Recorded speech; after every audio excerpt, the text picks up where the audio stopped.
एक सत्य कहानी मैं सुनाती हूँ। ये बहुत अच्छी है। हरपाल नामक एक भक्त था।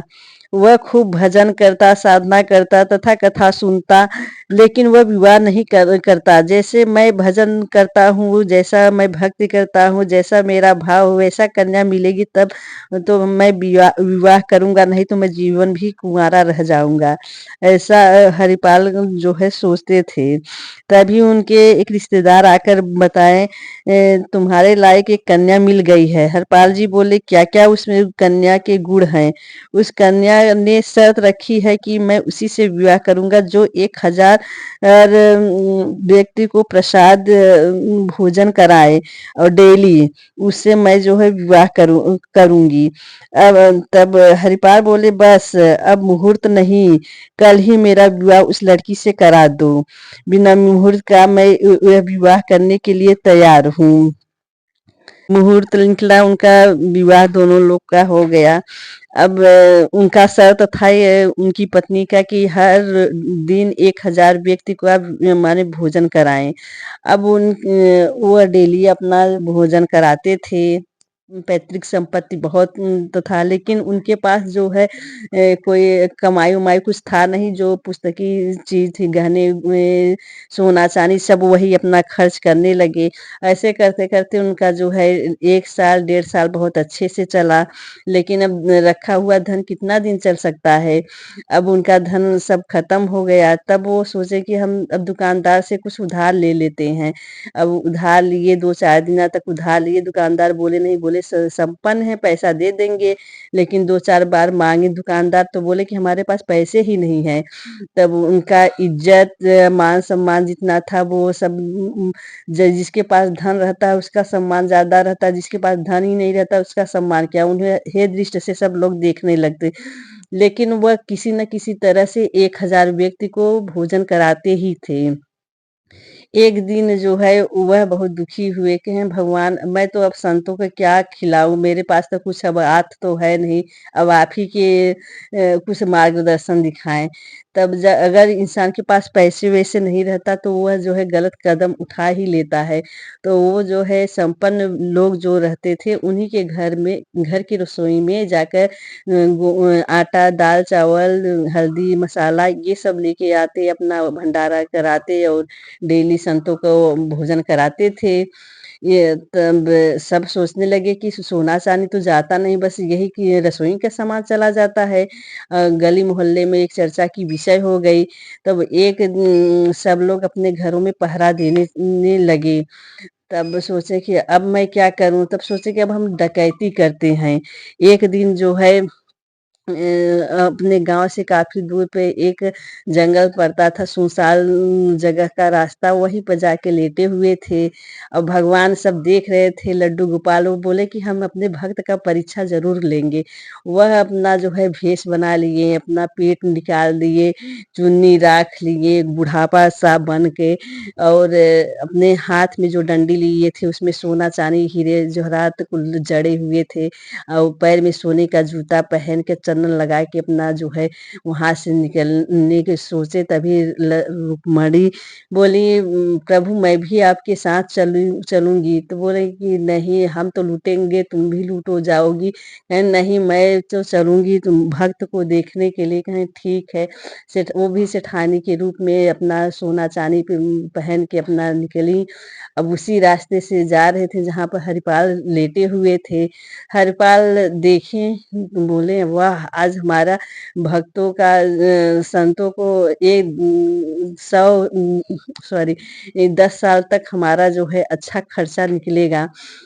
वह बोले कि कहाँ जा रहे हो? कहें कि अरे हम शहर में जा रहे हैं। भगवान बोले, भगवान शहर में जाना चाहते हैं। कहें ठीक है, इस गांव में मत जाना। कहें इस गांव में मुझे जाना भी नहीं है। इस सुने हैं कि हरिपाल नामक का एक व्यक्ति है भैया, वह बहुत चोरी डकैती करता है और संतों को भोजन वोजन कराता है। तो बोलते हैं कि अरे वो बहुत पाखंडी है। भगवान बोले वो पाखंडी है। तब हरिपाल को बहुत दुख हुआ कि बताओ भगवान के का नाम हम ले रहे हैं तो इनको बहुत दुख हो रहा है। बोले ठीक है, कहें कि चलो मुझे रास्ता दिखा दो, वो शहर जाना है। कहें नहीं नहीं नहीं, मुझे घर पे जाना है, मुझे बाजार से सामान लाना था और मैं मेरे पास कुछ भी नहीं है तो मैं कैसे सामान लेके घर पे जाऊं। तो वह जो साहूकार, भगवान साहूकार बने थे, तो बोले कि लो अच्छा सोना के एक सिक्का दिए, बोले कि जाओ अपना सामान ले लो और दे कर घर पे आइए। तो वो सोचे ठीक है, गए अपना आटा तेल से लेके अपना घर पे अपनी पत्नी को दिए। बोले कि देखिए धर्म पत्नी, हम आज तो घर पे रहेंगे नहीं, जितने संत हैं उनको भूखे जाने मत देना और मुझे काम है, मैं आ रहा हूँ। और वही से अपना जो है वहाँ भगवान के पास आए और वहाँ उन दोनों को लेके रास्ते बीच जंगल में गए और वहीं पर उनको बोलते हैं कि अपना सिर पे से पगड़ी छोड़े और झटक के बोले कि अपना जितना गहना तुम दोनों पहने हो सब इस रुमाली पे रख दो। तो बोलते हैं कि ये कैसे कर रहे हो वो जजमान, ऐसे मत करो, हमें अपने शहर जाना है और ऐसे हमारा सोना चांदी न छीनो। भगवान ऐसे बोलते हैं हमें नहीं, तुम्हें नहीं पता, मैं ही हूँ हरिपाल। अब मुझे 10 साल तक की जो है सेवा भगवान और संतों का करना है, तो हमें अपना चांस नहीं देना चाहते, जितना सामान है सब यहाँ पे रखो। भगवान जो थे मुस्कुरा रहे थे और फिर कांपने लगे और रुक्मणी माता बोली कि बारे प्रभु, अच्छा एक्टिंग कर लेते हो। तो बोलते हैं कि हमारा भक्त है और इस भक्त को हमें जो है पता नहीं चलना चाहिए, जितना सोना चांदी पहनी हो उतना रखो। और वो रुक्मणी अपना जितना सोना चांदी था वो रख दिए, भगवान भी अपना रख दे। तो बोले हरिपाल बोले ये डंडी भी रखो। कहें अरे जजमान हम कैसे जाएंगे। कहें कि हम नहीं जानते इसमें सोना चांदी जड़ा है, अगर जय श्री कृष्णा बोले हुए होते, हरिपाल का आपने बुराई बोले थे इसलिए यहाँ पे रखो, मुझे वो बहुत कष्ट हुआ, भगवान से तुम इतना द्वेष करते हो। कहें कि वो डर के नाते अपना भगवान रख दिए। तब भगवान एक कानी अंगुली में एक सोने के अंगूठी पहने थे। तो बोले कि हरिपाल वो अंगूठी निकालो सेठ जी, क्यों उसमें इसको निकाल नहीं रहे हो। बोले ये बचपन से मेरा है, ये निकल नहीं रहा है। तो बोले कि नहीं निकल रहा है, हम नहीं जानते, सोना आप रखो। कहें ये तो थोड़ा सा सोना है। कहने मुझे ये चाहिए। तो बोलते हैं कि ठीक है। अब वो भगवान भी निकाले, नहीं निकला, और हरिपाल भी सोचे कि ठीक है हम भी निकालते हैं। दोनों लोग निकालने की कोशिश की लेकिन वह निकला नहीं। वही हरिपाल जी बोले कि तुम्हें, तो भगवान बोले कि ये तो थोड़ा सा सोना है। बोलते हैं अरे तुम्हें पता नहीं है, ये सोना अगर हम बेचेंगे अंगूठी को तो हमारा 3 दिन तक संतों को जो है भोजन कराएंगे, इसलिए हम इसे जो है लेंगे। तो कहें कि कैसे निकलेगा। वही हरिपाल जी ने एक बड़ा सा चाकू निकाले, सोचे उनका अंगुली पकड़ के काट लूं। तभी भगवान साक्षात नारायण जी अपने वेश में आ गए और लक्ष्मी माता। भगवान बोले वाह वाह भक्त, मेरा भक्त संतों के सेवा के लिए जो है इतना कदम उठा लिया कि उनके पास रहते कुछ भी नहीं है, लेकिन तब पर भी ये जो है अपना संतों को प्रसाद माने भोजन कराने के लिए यहाँ तक सोचते कि ये कानी अंगुरी का अंगूठी तक नहीं छोड़े। तो वही कहें भक्त और भगवान, हम तुम्हारी भक्ति से हम बहुत प्रसन्न हैं। तो भले ही गलत मार्ग अपनाएं लेकिन हम तुम्हारे इस भक्ति से बहुत प्रसन्न है। उसने भगवान ने तब हरिपाल बोले कि भगवान हमने तो बहुत गलत रास्ता अपनाए, हम किसी के घर में चोरी करके और भोजन करवाएं। और तब बोले भगवान कि ये चोरी नहीं है, जिसका अन्न लगता है उसको जो है उनका पुण्य प्राप्त होता है। अगर आपने चोरी किया है तो उन लोग को पुण्य मिला है।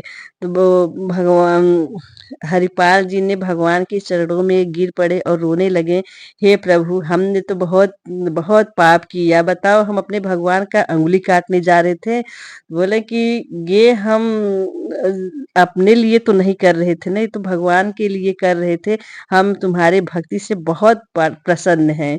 ये कहानी सच है, ये झूठ कहानी नहीं है, ये सच है। और वही तब हरिपाल जी बोले कि चलिए भगवान हमारी पत्नी से भी आप मिल लीजिए। तो बोलते हैं कि हाँ, ये जितना आप किए हो उतना आपकी पत्नी नहीं किए हैं, लेकिन हम चलने के लिए तैयार है। और ऐसा कहा गया है कि अगर भक्ति किया जाए तो भगवान भी मिल जाते हैं, अगर प्रेम श्रद्धा रहे तो भगवान जो है हमारे पास ही है। लेकिन हम लोग समझ नहीं पाते कि भगवान हमारे आसपास सब मंदिर दौड़ते हैं कि हम मंदिर में भगवान पे हैं, लेकिन दिल से याद करो तो भगवान साक्षात भगवान प्रेम के भूखे हैं। ये नहीं कि सब कुछ दिखावा करे और उनका दर्शन करे कि हाँ हम इतना चढ़ौआ चढ़ा रहे हैं, ऐसा कर रहे हो वैसा कर रहे, लेकिन देखिए हरिपाल की भक्ति से अगर सुनो तो बहुत अच्छा लगता है कि उनको बताओ इतने महान काम किए थे। अगर आपको वीडियो पसंद रहेगा तो आप लाइक और सब्सक्राइब करिएगा। हम मिलेंगे अगले वीडियो में इसी तरह से कहानी से थोड़ा आप लोग का प्यार स्नेह हमें ज़रूरी है, इसलिए आप ये कहानी मुझे बहुत अच्छी लगी तो हम सोचे कि हम अपने यूट्यूब वाले भाई को, बहनों को, दादा दादी यानी कि बताएंगे। हो सकता है हम अच्छे से बता नहीं पा रहे हों, लेकिन थोड़ा सा आप लोग समझिएगा। हरपाल जी के पास धन नहीं था, कहाँ-कहाँ से क्या-क्या नहीं किए, कि अपनी भक्ति इधर-उधर होने नहीं दिए, लेकिन लास्ट में भगवान उनको दर्शन दे दिए। बोलो